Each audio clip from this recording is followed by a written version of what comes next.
PG Department of English, Magadha University, Bodh Gaya. I want to present my paper.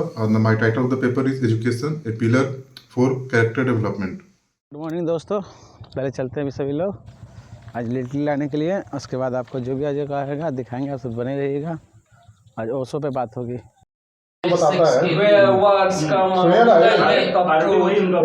सुनिएगा तो सुनिएगा तब ना ओशो का अब वो फोकस हो गए अपने। वह यह कह रहा है कि नहीं मुझे नहीं मरना पड़ेगा, आत्मा अमर है, लेकिन भीतर प्राण कप रहे हैं। और वह ऊपर से कह रहा है कि आत्मा अमर है। जो आदमी जानता है कि आत्मा अमर है, उसे एक बार भी यह दोहराने की जरूरत नहीं है कि आत्मा अमर है, क्योंकि वह जानता है कि बात खत्म हो गई। लेकिन यह मौत से डरने वाले लोग मौत से डरते हैं, जीवन को जान नहीं पाते हैं, और फिर बीच में एक नई तरकीब और एक नया धोखा पैदा करते हैं कि आत्मा अमर है। हो गया। इसलिए तो आत्मा को सुनिए, जितना लिखे उसका सारांश सुन लीजिए ना, हमारा जितना काल सुनिएगा। देखिए, इस बात का डर क्यों हो कि कौन सा पल आखिरी होगा, जब पता है कि यह आज नहीं तो कल होगा। मुझे दिल से अपना कहने वालों से बस इतना ही है कहना, मेरे अचानक चले जाने पर आंखों में न कोई नमी रखना, हो सके तो हल्के से करना, यह सोचकर कि इसे भी तो था किसी एक दिन जाना। आप दे रहे हो अपना कंटेंट बना रहे, देख रहे हैं। Very nice, very nice. I said, मतलब in a few words I have tried to explain. ठोको ताली। हम जब जानते हैं कि मृत्यु तो होगा ही होगा। कल ही बात की जा रही थी हमारे क्लास में ना कि भाई लव कैसे मृत्यु की चर्चा क्यों?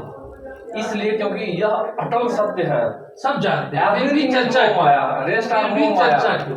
Yes, because nobody wants to die. इतना खूबसूरत जीवन मिला है यार, मनुष्य मानव नहीं पाया।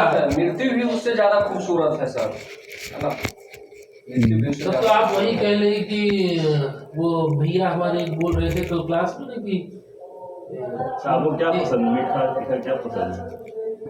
ये डिपेंड करता है कि ऐसा हमने पसंद क्या है? हमारे बारे में तो बोली था इस क्षण किस क्षण क्या मिल रहा है। ऐसा आपको मीठा पसंद है? अब बताइए। हाँ बोलिए ना, पसंद है। अब बताइए। हाँ बहुत पसंद है। अब बोलिए सीधे ना क्या पसंद है? कितना पसंद है? इतना है कि जितना में काम चल जाए, बस जिंदगी हो रही है, बस यही तो हम कह रहे हैं, यही तो हमें कह रहे हैं, इतना भी जितना में काम चल जाए, मृत्यु तो होना ही होगा। देखिए, मीठा कहता है कि स्त्री पुरुष के शरीर में एक कमियां और एक केमिकल चेंज पैदा कर सकती है। हाँ ठीक है, ठीक है, इधर दिखाई ना है उसका ये तो अच्छा दिख रहा है कि स्त्री पुरुष के शरीर में कमियां और केमिकल चेंज पैदा कर सकती है, पुरुष स्त्री के शरीर में एक केमिकल चेंज पैदा कर सकता है।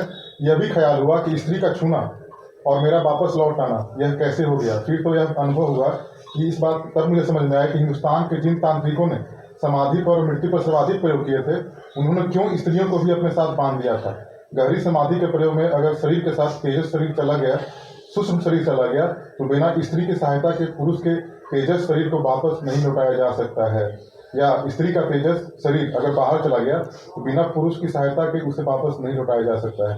स्त्री और पुरुष शरीर के मिलते ही एक विद्युत वृत्त, एक इलेक्ट्रिक सर्किट पूरा हो जाता है, और जब वह जो बाहर निकल गई है चेतना तीव्रता से भीतर वापस लौट आती है। हाँ समझे राहुल जी, कितना गहन बात बोलते हैं सनी जी। ग्रुप डाल दिया। मैं मृत्यु सिखाता हूँ Osho.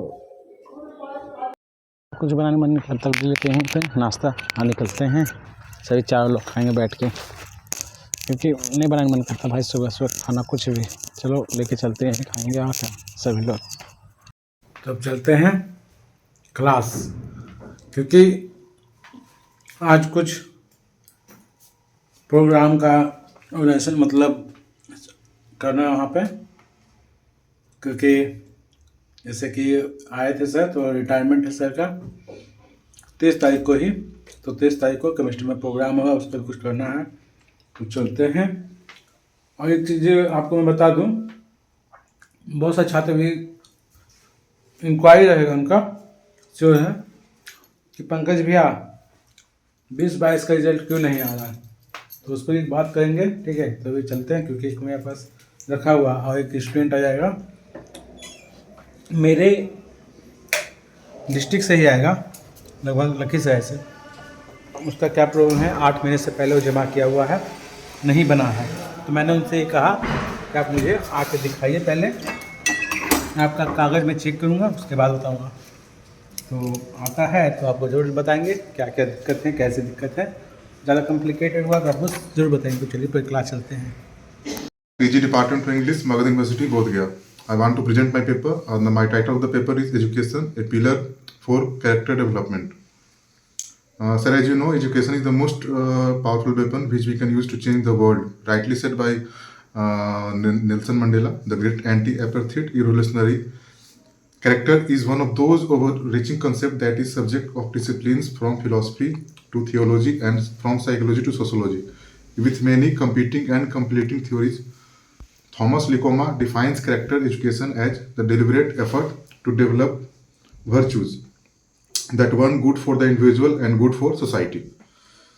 Character education is an umbrella term used to describe the teachings of children and adults in a manner that will help them develop variously as moral, civic, good, mannered, behaved, non-bullying, healthy, critical, successful, traditional, compliant, or socially acceptable beings. A well-developed character is integrated character. It is able to sharpen inborn capacities and potentialities forwards their own highest values. A developed character is a developed personality that harmonies the demons of physical education, vital education, emotional education, of rational education, aesthetic education, ethical education, and spiritual education. In our present system of education, all that we have conceived have to be relevant to the development of character is sadly missing. We are too preoccupied with mental development, and even in the field of mental development, we give a preponderant importance to those qualities which are relevant to our present system. Thank you, sir. This is my present paper. Thank you, sir. Thank you, sir. Thank you, sir. Now I would like to call. आज मेरा वो seminar था, online seminar था उत्तराखंड में, जो भी मैंने title present किया है। मेरा टाइटल का पेपर था education, a pillar for character development. उसमें मैंने अपना पेपर प्रेजेंट किया है as a research scholar PG department of English Magadh university के तरफ से। मैंने अपना पार्टिसिपेशन लिया है और पेपर को अपना प्रेजेंट किया है, जो कि हरिद्वार में हो रहा था ऑनलाइन प्रेजेंटेशन। वहीं से होने के बाद सर्टिफिकेट आएगा, बाई मेल आएगा सर्टिफिकेट हम लोग को, जो हम लोग पार्टिसिपेट किए हैं। तो हम लोग को सबको करते रहना है। जो भी रिसर्च स्कॉलर हैं, जो PhD कर रहे हैं, कहीं भी है वो सुन रहे हैं, तो उनको सेमिनार जरूर अटेंड करें। कहीं भी हो रहा हो, ऑनलाइन हो या ऑफलाइन हो, जरूर करें। इसको करने से बहुत फ़ायदा होगा, क्योंकि इन फ्यूचर आपको यही चीज़ आपको हेल्प करेगा। क्योंकि बहुत सारे सेमिनार होता है तो स्टूडेंट नहीं ज्वाइन कर पाते हैं। तो इसलिए, क्योंकि आप जैसे कि रूम में बैठे बैठे ऑनलाइन सेमिनार ज्वाइन करके, तो इससे बहुत आगे क्या फ़ायदा होगा, मतलब वो ऐसा तो कुछ बताइए कि जैसे आपने अपना पेपर रिप्रेजेंट किया तो उससे छात्रों को क्या फ़ायदा होगा। अब क्योंकि बहुत सारे छात्र जो अपना प्रेजेंटेशन रिप्रेजेंट नहीं कर पाते हैं, तो उसके लिए कैसे क्या करना पड़ेगा। उसके लिए तो देखिए, अगर आप पेपर अपना प्रेजेंट करते हैं, तो अगर आप PhD कर रहे हैं, रिसर्च स्कॉलर हैं, तो अगर आप पेपर तैयार कर रहे हैं तो आपको फ्यूचर में बहुत थेसिस लिखने में, आपका आर्टिकल लिखने में, सारी चीज़ों में आपको बहुत हेल्प करेगा ये सब चीज़। क्योंकि आप ये सब चीज़ लिख रहे हैं तो आपको एक आइडिया ब्रॉडकास्ट मिल रहा है कि आप कहाँ से लिख रहे हैं। आपको लिखने के लिए 4 किताब पढ़ना पड़ेगा। अगर आप 4 किताब पढ़िएगा तो उससे आपको नॉलेज मिलेगा। नॉलेज मिलेगा तो कहीं आप प्रेजेंट कर सकते हैं। आपको कहीं जाके खड़ा होइएगा, बात करने का मौका मिलेगा, अपने आप को आप एग्जिबिट कीजिएगा लोगों के सामने, तो आपको ये बहुत बेनिफिट देगा लाइफ में। क्योंकि आज लास्ट में आपको एक टीचिंग जॉब में ही जाना है, प्रोफेसर बनना है, जो भी बनना है, लेक्चरर बनना है, तो उस पोस्ट पे जाना है, तो आपको उसके लिए आपको पूरा अपने आप को प्रिपेयर करके रखना है। ठीक है, तो जैसा कि देख लिए हैं, हमारे सनी भाई बता दिए हैं, और सुबह यही पढ़ रहे थे, समझे। सोलो किसका था ये, कौन सा सोलो क्या था, बुकवा का नाम का राइटर क्या था, ओशो का ही पढ़ रहे थे। तो चलते चलते हैं मार्केट। और एक चीज़ इम्पोर्टेंट चीज़ है, बहुत सारे छात्र पूछ रहे होंगे, क्योंकि कल तो हम नहीं रहेंगे, क्योंकि कल मुझे कहीं जाना है।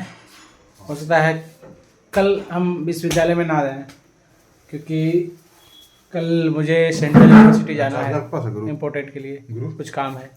आप सब कल देखिएगा। और अभी जो भी चीज़ें हैं, क्योंकि आप सब छात्र पूछ रहे होंगे, एक आया था, मतलब भाई दोस्त ही था, आया चला गया, तो मैं व्हाट्सएप पे भेज दिया है। उसके बारे में तो मैं कल ही एक्सप्लेन करूँगा। और क्योंकि कल सेंट्रल हाईवे निकलना है, सेंट्रल, क्योंकि वहाँ से कुछ जाते हैं, जनरल के बारे में जानते हैं, देखते हैं। और ऑन स्पॉट का डेट जब भी निकलेगा हम आपको बता देंगे, ठीक है। तो ऐसा नहीं है कि मेरे पास जितने भी दोस्त हैं ऐसे हैं, सब पढ़े लिखे हैं, पढ़ने वाले हैं। देखिए अभी रूम बंद करके निकल रहा है। तो आप भी ध्यान दीजिए और 2 तारीख से 10 तारीख के बीच में एक्टिव रहिएगा आप सब, ठीक है। तो ये वीडियो को मैं यहीं एंड करता हूँ।